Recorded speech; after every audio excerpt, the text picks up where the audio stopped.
ஞானானந்தமயம் தேவம் நிர்மலஸ்படிகாகிருதிம் ஆதாரம் சர்வ வித்யானாம் ஹயக்ரீவம் உபாஸ்மகே. அஸ்ட்ரோ டிவி நேயர்களுக்கு அஸ்ட்ரோ கேஎஸ் ஐயங்காரின் பணிவான நமஸ்காரங்கள். வார பலர் 25/11/2024 1/12/2024 வரை உண்டான வாரத்திற்கு மேஷம் முதல் மீனம் வரை எப்படி இருக்குது அப்படின்றத பார்க்கலாம். முதல்ல இந்த வாரத்தில் உண்டான கோல்சாரம் என்ன, இந்த வாரத்தில் வரக்கூடிய விசேஷ நாட்கள் என்ன, இந்த வாரத்தில் எந்தெந்த ராசிக்காரர்களுக்கு சந்திராஷ்டமம் அப்படின்னு வருஷப்படுத்தி பார்க்கலாம். இந்த வாரத்தில் வரக்கூடிய கோல்சாரம் அப்படின்னு சொல்லப்போனால் ரிஷபராசியில் குரு வக்கரகதியில், கடகராசியில் செவ்வாய், கன்னியில் கேது. இந்த வாரத்தில் பார்த்தீங்கன்னா விருச்சிகத்தில் சூரியன் மற்றும் புதன், சுக்கிரன் தனுசுல பரிவர்த்தனை யோகத்தில் இருக்கார், கும்பத்தில் சனி, மீனத்தில் ராகு. இந்த வாரத்தில் பார்த்தலையானால் சிம்ம ராசி உத்திர நட்சத்திரத்தில் சந்திரன் பிரவேசிக்கிறார். சந்திரன் இருக்கார். இந்த வாரத்தில் அதிவேகமாக செல்லக்கூடிய கிரகமான சந்திரன் உத்திர நட்சத்திரத்தில் இந்த வாரத்தை ஆரம்பித்து இந்த வாரத்தில் கேட்ட நட்சத்திரம், அதாவது ஜேஷ்டா நட்சத்திரம்னு சொல்லக்கூடிய விருச்சிக ராசி வரலும் போகிறார். இது இந்த வாரத்தினுடைய கோல்சாரம், கிரகச்சாரங்கள். இந்த வாரத்தில் வரக்கூடிய விசேஷ நாட்கள் ஒன்று பார்த்தேன்னா 26ஆம் தேதி அன்னைக்கு ஏகாதசி. வைணவர்களுக்கு ஒரு மிகப்பெரிய ஏற்றமான காலம். அதனால் இந்த காலகட்டத்தில் சகஸ்ரநாமம் சொல்கிறது, அதை தவிர உபவாசம் இருக்கிறது ரொம்பவும் விசேஷம். சீனியர் சிட்டிசன்ஸ் அவளுக்கெல்லாம் கொஞ்சம் எக்ஸப்ஷன்ஸ் உண்டு. சீனியர் சிட்டிசன்ஸ் அது சொல்ல ப்ரெக்னென்ட் லேடிஸ், விமென்ஸு இவாளுக்கெல்லாம் எக்ஸப்ஷன்ஸ் உண்டு. அதாவது உடல்நிலை சற்று பின்தங்கியவர்களுக்கு அவர்களுக்கெல்லாம் நிச்சயமான ஒரு இது உண்டு. அவள் சுஜின்னு பண்ணி சாப்பிடலாம். அதை உடைச்ச அரிசியை வச்சு சாப்பிடுவாள். ஏகாதசி இருக்கிறது, உபவாசம் இருக்கிறது ரொம்பவும் விசேஷம். அதுவும் அன்றைக்கி சகஸ்ரநாமம் சொல்கிறது ரொம்பவும் விசேஷம். இந்த வாரத்தில் பார்த்தாலேனால் 27ஆம் தேதி, அதாவது 27ஆம் தேதி அன்றைக்கி திரிதினஸ்பிருகு அப்படின்னு வந்திருக்கும். அதாவது துவாதசி அன்னைக்கு. திரிதினஸ்பிருகு அப்படின்னா ஒரே திதியோ ஒரே நட்சத்திரமோ 3 நாட்கள் வர்றது திரிதினஸ்பிருகுன்னு சொல்லக்கூடியது. இதில் பார்த்தோம்னா துவாதசி இன்றைக்கி சூரிய உதயத்துக்கு முன்னாடியே ஆரம்பிச்சிடுறது. அதனால் முதல் நாள் கணக்கு வரும். அடுத்தது இன்றைய நாள் மொத்தம் வரும். அடுத்த நாள் காத்தால் ஒரு 2 நாழிகை இருக்குது. அதனால் 3 நாட்கள் கணக்கில் வர்றதுனால திரிதினஸ்பிருகுன்னு சொல்கிறான். இது ஜோதிடத்தின் பால் இருக்கக்கூடிய ஒரு ஸ்ட்ராங் பொசிஷன். இதில் பார்த்தலையானால் இந்த காலகட்டத்தில் நல்ல விசேஷமான நாட்கள், விசேஷமான விஷயங்கள் எதுவுமே பண்ண மாட்டா. எந்த ஒரு சுப காரியங்களும் இந்த காலகட்டத்தில் பண்ணுறது கிடையாது. திரிதினஸ்பிருகு 3 நாள் வரக்கூடிய நட்சத்திரமோ திதியோ இருந்ததே ஆனால் அதில் பண்ணுறது வழக்கம் இல்லை. இந்த வாரம் பார்த்தலையானால் பிரதோஷ காலம் 28ஆம் தேதி மாலை வருது. 28ஆம் தேதி மாலை ஒரு 5:45 6:15 வரலும் பார்த்தோன்னா பிரதோஷ காலம்னு சொல்லக்கூடிய சிவன் கோவில் எல்லாத்துலேயும் அந்த பிரதோஷத்துக்கு விரதம் இருந்து சிவபெருமானுடைய தீபாராதனைகளை தரிசித்து அதுக்கப்புறம் தான் பிரதோஷ விரதத்தை முடிப்பாள். இந்த பிரதோஷத்தில் பார்த்தலையானால் அதாவது தேய்பிரை பிரதோஷம். அதனால் என்கிட்ட இருக்கக்கூடிய கஷ்டங்கள் நீங்கணும்னு நினைக்கக்கூடியது பிரதோஷத்தின் மூலியமாக உங்களுக்கு கிடைக்கக்கூடிய நல்ல ஒரு விஷயமாக இருக்கும். அதாவது குழந்தை பிராப்தி இல்லாதவர்களுக்கு குழந்தை பிராப்தி தேவை. பண கஷ்டம் இருக்கிறவர்களுக்கு பண கஷ்டம் நீங்கணும்னு நினைக்கணும். அதை தவிர நல்ல ஏற்றமான பொருளாதாரமும் நல்ல ஒரு ஏற்றமான ஆன்மீக பயணமும் இருக்கணும்னு நினைக்கிறவர்களுக்கு நிச்சயமாக வரும். உடல் நோய்கள் இல்லாமல் இருக்கணும். இதெல்லாம் வேண்டிண்டு பிரதோஷ கால விரதம் இருப்பாள். சரி, இந்த வாரத்தில் பார்த்தலையானால் அமாவாசை 1ஆம் தேதி அன்றைக்கி வருது. 1/12/2024 கார்த்திகை அமாவாசை. சூரியனும் சந்திரனும் சேரக்கூடியது விருச்சிக ராசியில் சேர்றார். இது அமாவாசையும் சரி பௌர்ணமியும் சரி மிகப்பெரிய ஏற்றமான காலம். பௌர்ணமின்றது சூரியனும் சந்திரனும் 2 பேருமே ஒளி பொருந்திய காலகட்டம். அதாவது டே அண்ட் நைட் 2மே வெளிச்சமாக இருக்கக்கூடிய காலகட்டம். அதனால் இதில் பௌர்ணமியில் பிறந்தவாளுகள்லாம் மிகப்பெரிய யோகம். அமாவாசை என்ற காலகட்டம் பார்த்தோன்னா சூரியனும் சந்திரனும் சேர்ந்து இருக்கக்கூடிய பாகையாக இருக்கும். ஒரே பாகையில் இருக்கக்கூடியது. அதனால் அமாவாசைன்னு சொல்லுவோம்.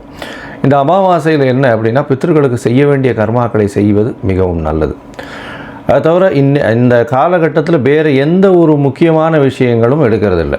அதாவது ஜோதிட சாஸ்திரத்தில் சொல்கிறது என்னென்னா, இது இந்த அமாவாசை திதின்றது பார்த்தாலேயானால் எக்ஸ்க்ளூசிவாக வந்து பித்ருக்களுக்கு செய்ய வேண்டிய கர்மாக்களை செய்வதற்குன்னு ஒதுக்கினது.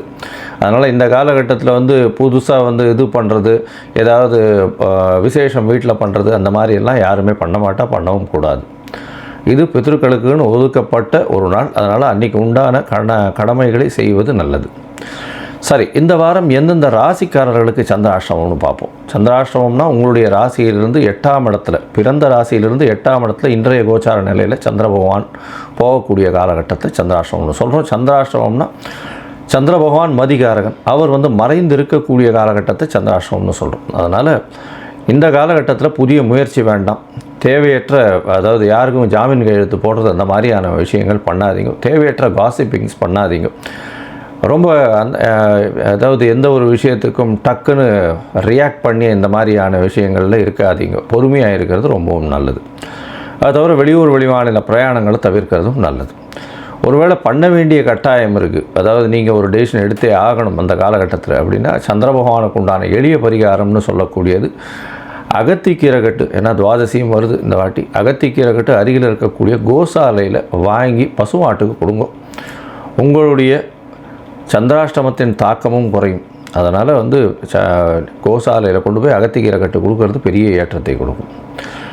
சரி, இந்த வாரம் 25/11/2024 1/12/2024 வரும் உண்டான வாரத்தில் என்னென்ன பலன்கள்னு பார்ப்போம். அதற்கு முன்னாடி என்னுடைய மொபைல் நம்பர் கீழே ஸ்க்ராலிங்கில் வந்துட்டுருக்கு.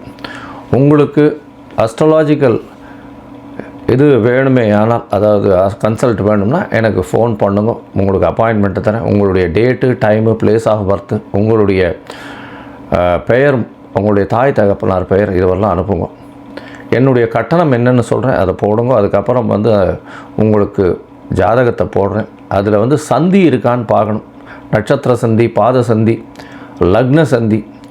அதனால் எனக்கு தெரிஞ்சு ஒரு 40-50 வயசுக்கார நிறைய பேர் வந்து பார்த்தோம்னா துலா ராசின்னு சொல்லிட்டு இருப்பா, விருச்சிக ராசி விசாக நட்சத்திரமாக இருக்கும். இல்லைன்னா கன்னியா ராசின்னு சொல்லிட்டு இருப்பா, சித்ரா நட்சத்திரம்னு, ஆனால் துலா ராசியில் இருப்பா. இந்த மாதிரி உடைப்பட்ட நட்சத்திரங்களுடைய சந்தி இருக்கும்பொழுது ராசிகளே மாறிப்போகும். அதே மாதிரி லக்னமும் வந்து மாறி போகக்கூடிய, டிகிரியை வச்சு மாறி போகக்கூடிய வாய்ப்புகள் ரொம்பவும் அதிகம். இதனால் பலன்கள் எல்லாமே மாறும். நல்ல தசாபுக்தி நடக்கிறதுன்னு நினச்சிட்டு இருப்போம், அந்த காலகட்டத்தில் மிகுந்த கஷ்டத்துக்கு ஆளாக இருப்போம். அதற்கு முக்கியமான காரணம் அப்படின்னு பார்த்தாலேயானால் உங்களுடைய லக்ன புள்ளியை குறிக்கிறதும், சந்திரன் இருக்கக்கூடிய புள்ளியை குறிக்கிறதும், சந்தி இருக்கான்றது பார்க்குறதும், சந்தி இல்லாமல் உங்களுடைய ஜாதகத்தை போட்டு உங்களுடைய நேரத்துக்கு கணித்து அதற்கு பிறகு உங்களோட வந்து டிஸ்கஷனுக்கு டைம் அப்பாயின்மெண்ட் கொடுப்பேன். அதனால் உங்களுக்கு அஸ்ட்ராலஜிக்கல் கன்சல்ட் தேவைப்பட்டதுன்னா என்னை காண்டாக்ட் பண்ணுங்க. இப்போது மேஷம் முதல் மீனம் வரை 25/11/2024 1/12/2024 வரை உண்டான பலன்களை ஒன்றொன்னா பார்க்கலாம்.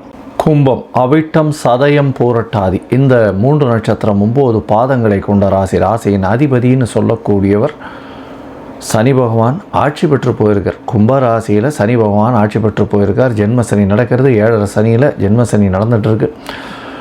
இந்த காலகட்டம் வந்து உடல் நலத்தில் கொஞ்சம் ஜாகிரதையாக இருக்கணும். ஏன்னா கேது பகவானும் உங்களுடைய ராசிக்கு 8ஆம் இடத்துல இருக்கார். 8ஆம் இடமும் நல்லபடியாக இல்லை. அதனால் கொஞ்சம் உடல் நிலையில் சற்று கவனமாக இருக்கிறது ரொம்பவும் நல்லது. இதை தவிர பார்த்தாலேனால் உங்களுடைய ராசிக்கு 2ஆம் இடத்துல ராகு பகவான் இருக்கார். பணவரவிற்கு பஞ்சம் இருக்காது. குடும்பத்தில் சிறு சிறு பிரச்சனைகள் இருந்தாலும் பணவரவிற்கு பஞ்சம் இருக்காது, கவலைப்பட தேவையில்லை. உங்களுடைய ராசிக்கு 3ஆம் அதிபதினு சொல்லக்கூடிய முயற்சி ஸ்தானாதிபதி 6ஆம் இடத்தில் நீச்சப்படுறார். அதனால் வந்து உங்களுடைய முயற்சிகள் நிச்சயமாக வெற்றியாகும். 3ஆம் அதிபதி 6ஆம் இடத்தில் நீச்சப்படுறது பெரிய விசேஷம். ஒரு மறைவு ஸ்தானாதிபதி இன்னொரு மறைவு ஸ்தானத்தில் நீச்சப்படுறது நல்ல ஒரு ஏற்றத்தை கொடுக்கக்கூடிய காலகட்டம். இருந்தாலும் அவரே 10ஆம் அதிபதி ஆகிறார். 10ஆம் அதிபதி ஆகிறதுனால கண்டிப்பாக அவர் வந்து 6ஆம் இடத்துல நீச்சப்படுறதுனால செய்யக்கூடிய வேலையில் சற்று பின்னடைவு ஏற்படக்கூடிய வாய்ப்புகள் உண்டு. ஸ்ட்ரெஸ் லோடு கொஞ்சம் அதிகமாகவே இருக்கும்.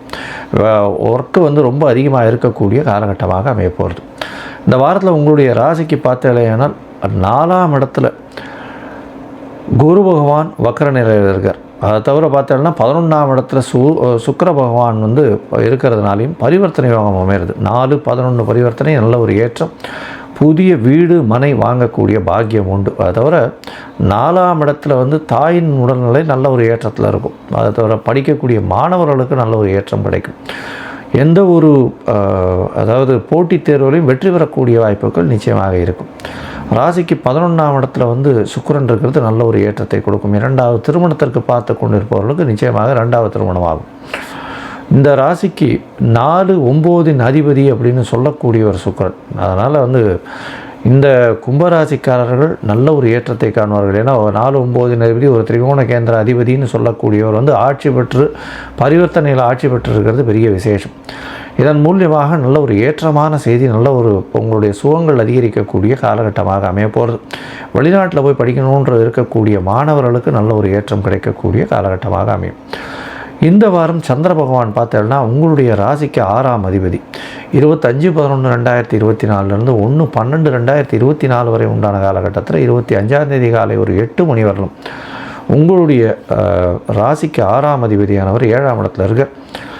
சனியின் பார்வையில் இருக்கார். எதிர்பாலினத்தவர் மூலியமாக சிறு சிறு தொல்லைகள் இருக்கும். கடன் வாங்கக்கூடிய வாய்ப்புகள் உண்டு. அதை தவிர போட்டி பொறாமைகள் கொஞ்சம் அதிகமாக இருக்கக்கூடிய காலகட்டம். 7ஆம் இடத்துல சந்திர பகவான் கார்த்தால 8 மணி வரலும் இருக்கார். அதற்கு பிறகு 8ஆம் இடம் போகிறார். சந்திராஷ்டம காலம் வருது. இந்த காலகட்டத்தில் பார்த்தேனால் புதிய முயற்சி வேண்டாம், வெளியூர் வெளிமாநில பிரயாணம் வேண்டாம்னு சொல்கிறோம். இந்த கும்பராசிக்காரர்களுக்கு 25ஆம் தேதியிலிருந்து 27ஆம் தேதி மாலை ஒரு 7 மணி வரலும் இருக்கக்கூடிய காலகட்டம் சந்திராஷ்டம காலகட்டம். கேதுவோட சம்பந்தத்தில் இருக்கிற 6ஆம் அதிபதி 8ஆம் இடத்துல போய் இருக்கக்கூடிய காலகட்டம். அதனால் உடல் நலத்தில் ஜாகிரதையாக இருக்கிறது ரொம்ப நல்லது. அதாவது அன்ஐடென்டிஃபைட் டிசீசஸ்னு சொல்லக்கூடியது வரக்கூடிய வாய்ப்புகள் உண்டு.